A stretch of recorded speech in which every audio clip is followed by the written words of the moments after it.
Kota Eilat, Israel, kembali menjadi sasaran serangan dahsyat setelah koalisi Timur Tengah yang terdiri dari Iran, Mesir, dan Lebanon melancarkan bombardir rudal secara serentak pada dini hari tadi.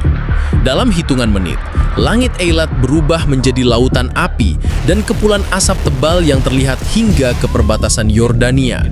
Serangan ini bukan sekadar ancaman simbolis, melainkan pukulan nyata yang menimbulkan kerugian masif, diperkirakan mencapai 240 miliar dolar hanya dalam satu malam. Sumber militer regional menyebut lebih dari 300 rudal ditembakkan hampir bersamaan dari 3 arah berbeda.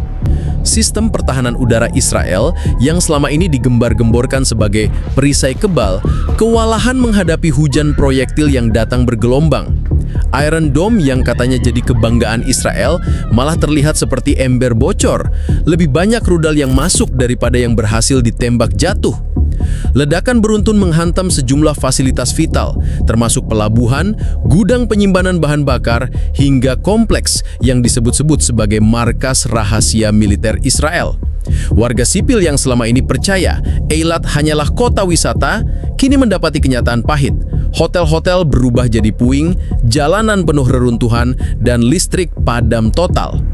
Israel berusaha menutupi fakta ini, tapi sulit menyangkal kalau kota yang mereka klaim sebagai surga wisata ternyata lebih mirip server game yang kena DDoS, down total tanpa bisa recovery. Serangan gabungan ini disebut sebagai balasan langsung atas agresi Israel ke Gaza yang selama berbulan-bulan memicu kecaman global. Iran, Mesir, dan Lebanon menegaskan operasi rudal kali ini adalah pesan keras bahwa mereka tidak akan tinggal diam melihat serangan brutal terhadap warga sipil Palestina. Dan Eilat dipilih karena diyakini menjadi pusat logistik militer Israel yang selama ini mendukung operasi di Gaza. Dampak awal dari serangan ini langsung membuat kekacauan nasional. Bandara ditutup, perdagangan lumpuh, dan ribuan warga dievakuasi. Pasar keuangan Israel pun terjun bebas. Investor asing kabur dan nilai tukar shekel anjlok drastis. Kalau dihitung-hitung, kerugian Israel kali ini lebih mahal daripada bikin 3 kali pesta Oscar. Bedanya, yang satu glamor, yang satunya lagi puing-puing berantakan. Serangan besar yang meluluh lantakkan kota Eilat tidak muncul begitu saja. Akar masalahnya berawal dari agresi brutal Israel ke jalur Gaza. Selama berbulan-bulan, dunia menyaksikan bagaimana jet-jet tempur Israel menghantam kawasan padat penduduk, rumah sakit, hingga sekolah dengan dalih menghancurkan kelompok perlawanan Palestina. Ribuan korban sipil berjatuhan, termasuk anak-anak, sementara infrastruktur Gaza porak-poranda. Alih-alih mengurangi tekanan internasional, tindakan Israel justru menambah daftar panjang musuh yang siap menunggu momentum untuk membalas. Iran, Mesir, dan Lebanon adalah 3 negara yang paling vokal mengecam serangan Israel. Iran menyebut tindakan itu sebagai genosida modern, Mesir merasa wilayahnya terancam karena perbatasan Rafah terus dijadikan pintu masuk militer Israel, sementara Lebanon menanggung imbas karena Hizbullah dijadikan target serangan. Ketiga negara ini akhirnya menyatukan strategi, jika Israel tidak berhenti menyerang Gaza, maka kota strategis mereka akan menjadi sasaran balasan. Dan kali ini, janji itu ditepati. Kota Eilat dipilih bukan tanpa alasan. Meski Israel berulang kali memasarkan Eilat sebagai kota wisata di tepi Laut Merah, laporan intelijen menunjukkan kawasan tersebut dipenuhi fasilitas militer rahasia, gudang senjata, dan jalur logistik yang menopang operasi Israel di Gaza. Dengan kata lain, Eilat adalah jantung distribusi perang Israel, terselubung di balik citra destinasi turis. Israel menyebut Eilat itu surga liburan, padahal isinya lebih banyak tank daripada turis, kayak Las Vegas, tapi yang menyala bukan kasino, melainkan roket dan radar militer. Agresi Israel di Gaza pun semakin memperjelas narasi. Dunia menilai Israel tidak lagi sekadar membela diri, melainkan melakukan ekspansi kekerasan tanpa batas. Setiap serangan ke Gaza hanya mempertebal alasan bagi negara-negara Timur Tengah untuk melancarkan aksi balasan. Koalisi Iran, Mesir, dan Lebanon memanfaatkan momen ketika Israel terlalu fokus menghantam Gaza sehingga pertahanan di sisi selatan dan barat laut menjadi lengah. Ibaratnya Israel lagi sibuk pamer otot di Gaza, tapi nggak sadar celananya sobek di belakang, dan itulah yang ditertawakan lawan-lawannya. Bahkan analis internasional menyebut serangan ke Eilat adalah konsekuensi logis dari politik agresif Israel. Semakin keras Israel menekan Gaza, semakin kuat pula reaksi negara tetangganya. Tak heran dalam waktu singkat, koalisi berhasil mengatur koordinasi serangan rudal lintas negara dengan presisi yang mengejutkan. Bagi publik dunia, ini adalah titik balik. Israel yang selama ini terlihat sebagai penguasa tunggal di kawasan, kini mulai menerima balasan setimpal. Singkatnya, Israel menggali lubang sendiri. Mereka sibuk mengebom Gaza dengan alasan keamanan, tapi justru bikin diri mereka sendiri jadi target empuk. Kalau kata pepatah, apa yang kau tabur, itu yang kau tuai. Bedanya di Israel, yang dituai bukan padi, tapi ratusan rudal jatuh beruntun. Serangan rudal gabungan yang menimpa kota Eilat tidak hanya menghancurkan bangunan dan fasilitas militer, tetapi juga menyeret Israel ke dalam krisis ekonomi terparah dalam sejarah modernnya. Data awal dari sumber finansial regional menyebut kerugian material akibat serangan ini mencapai 240 miliar dolar, angka fantastis yang langsung menjerumuskan perekonomian Israel ke jurang kepanikan. Hantaman ratusan rudal membuat jaringan listrik di Eilat lumpuh total. Bandara Eilat yang selama ini menjadi pintu masuk utama wisatawan internasional runtuh sebagian dengan landasan pacu penuh kawah akibat ledakan. Pelabuhan yang menjadi jalur ekspor barang kini tidak bisa berfungsi karena kapal-kapal kargo hancur atau terdampar. Ribuan kontainer terbakar, bahan bakar tumpah ke laut, dan aktivitas logistik Israel benar-benar terhenti. Kalau biasanya pelabuhan ramai dengan turis dan kapal dagang, kini yang bersandar cuma kapal karam dan sisa puing. Lebih mirip akuarium raksasa ketimbang pelabuhan modern. Sistem perdagangan Israel ikut terseret.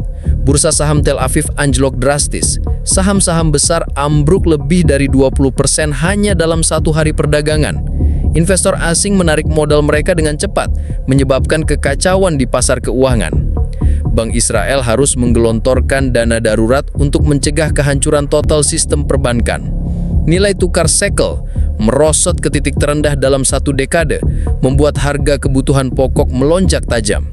Bagi warga Israel sekarang, belanja di supermarket rasanya kayak mau kredit rumah. Harga cabai bisa bikin keringat dingin. Dampak psikologis juga menghantam masyarakat. Ribuan warga di Eilat kehilangan tempat tinggal. Sebagian mengungsi ke wilayah utara, sementara sebagian lain terjebak tanpa akses air bersih dan bahan makanan. Pemerintah Israel mencoba menenangkan warga dengan janji bantuan cepat, tapi banyak yang meragukan. Pasalnya, kerugian finansial terlalu besar untuk ditutupi hanya dengan subsidi darurat. Israel kayak orang kaya baru yang suka pamer mobil mewah, tapi begitu rumahnya kebakaran, baru sadar kalau asuransi nggak cukup buat nutup kerugian. Koalisi Timur Tengah pun mengklaim keberhasilan mereka. Media Iran, Mesir, dan Lebanon memuat berita dengan nada kemenangan, menyebut serangan ini sebagai contoh nyata bahwa Israel tidak kebal dari konsekuensi. Mereka menegaskan bahwa setiap dolar yang hilang di Eilat adalah hasil dari agresi Israel sendiri terhadap Gaza. Bagi Israel, kerugian ini tidak sekadar soal angka, melainkan ancaman eksistensial. Dengan biaya miliaran dolar harus digelontorkan untuk rekonstruksi, pemerintah menghadapi tekanan publik yang semakin besar. Sederhananya, Israel sekarang seperti orang yang baru sadar kalau dompetnya jatuh di laut. Uangnya lenyap, tapi masih disuruh berenang cari sampai ketemu. Ledakan besar yang meluluhlantahkan kota Eilat langsung memicu kehebohan global. Dari Washington hingga Brussels, dari Kairo hingga Moskow, dunia mendadak disibukkan dengan satu pertanyaan. Apakah Israel akhirnya benar-benar kehilangan status kebal serangan? Amerika Serikat menjadi pihak pertama yang buka suara. Gedung Putih mengeluarkan pernyataan keprihatinan mendalam terhadap serangan tersebut. Namun, di balik kalimat diplomatis itu, jelas terlihat bahwa Washington kebingungan. Selama ini, AS mengandalkan citra Israel sebagai sekutu tangguh di Timur Tengah. Tapi kali ini, serangan rudal gabungan berhasil memperlihatkan sisi rapuh yang sulit ditutupi. AS ibaratnya kayak orang tua yang anaknya jagoan di sekolah, tapi tiba-tiba kalah berantem. Mau marah, tapi bingung harus salahin siapa. Di sisi lain, Eropa menampilkan reaksi campur aduk. Uni Eropa mengutuk serangan koalisi Iran, Mesir, Lebanon, tapi pada saat yang sama juga mendesak Israel menghentikan agresinya ke Gaza.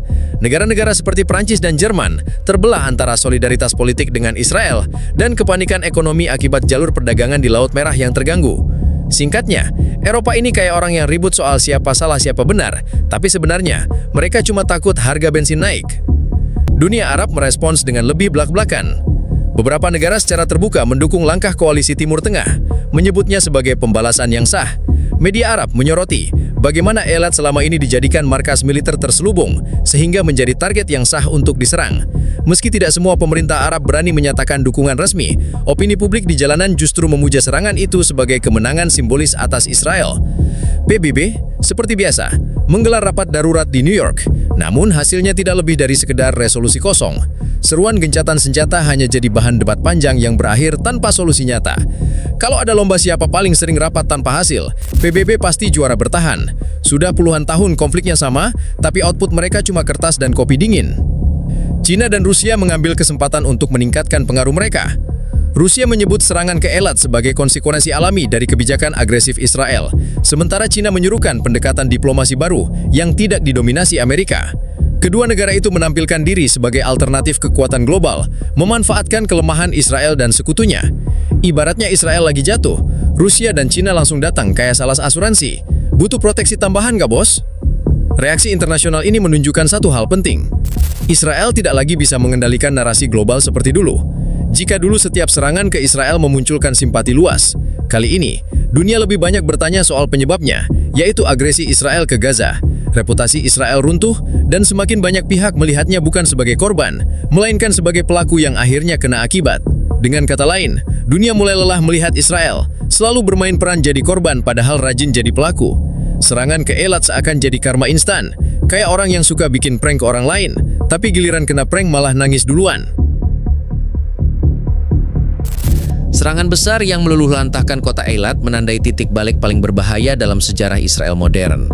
Selama puluhan tahun, negeri itu membangun citra sebagai kekuatan militer paling tangguh di Timur Tengah, didukung teknologi canggih dan aliansi strategis dengan Amerika Serikat.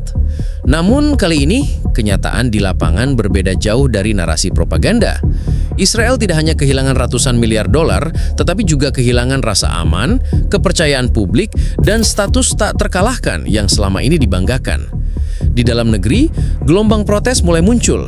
Warga menuntut jawaban atas kegagalan pemerintah dan militer dalam melindungi Eilat. Ribuan orang turun ke jalan di Tel Aviv, Yerusalem, dan Haifa membawa poster mengecam Perdana Menteri. Mereka menuding pemerintah terlalu sibuk memperluas agresi ke Gaza, sementara keamanan kota-kota strategis diabaikan. Ibarat orang sibuk ribut di luar rumah, tapi nggak sadar pintu rumahnya kebuka lebar dan maling udah masuk. Krisis kepercayaan semakin diperparah oleh kondisi ekonomi. Dengan kerugian mencapai 240 miliar dolar, Israel kini menghadapi tantangan rekonstruksi yang nyaris mustahil dilakukan dalam waktu singkat. Infrastruktur hancur, perdagangan lumpuh, dan investor asing kabur. Pemerintah Israel mencoba meredam kepanikan dengan janji bantuan darurat, tetapi publik tahu betul sumber dana itu terbatas. Kalau dulu Israel jago jualan citra negara maju, sekarang malah mirip startup gagal. Modal habis, hutang menumpuk, tapi masih ngaku bakal IPO. Secara militer, tekanan juga semakin besar. Pasukan cadangan dikerahkan ke selatan untuk menutup celah keamanan, tapi moral tentara dilaporkan menurun. Banyak prajurit yang frustrasi karena harus berjaga tanpa persiapan logistik memadai. Serangan ke Eilat membuka mata semua orang. Israel kini menghadapi ancaman multifront yang nyata. Gaza di barat daya, Lebanon di utara, Iran dari jauh, dan Mesir yang ikut menekan dari selatan. Israel dulu merasa jadi singa di Timur Tengah, sekarang lebih mirip kucing basah yang dikepung anjing tetangga.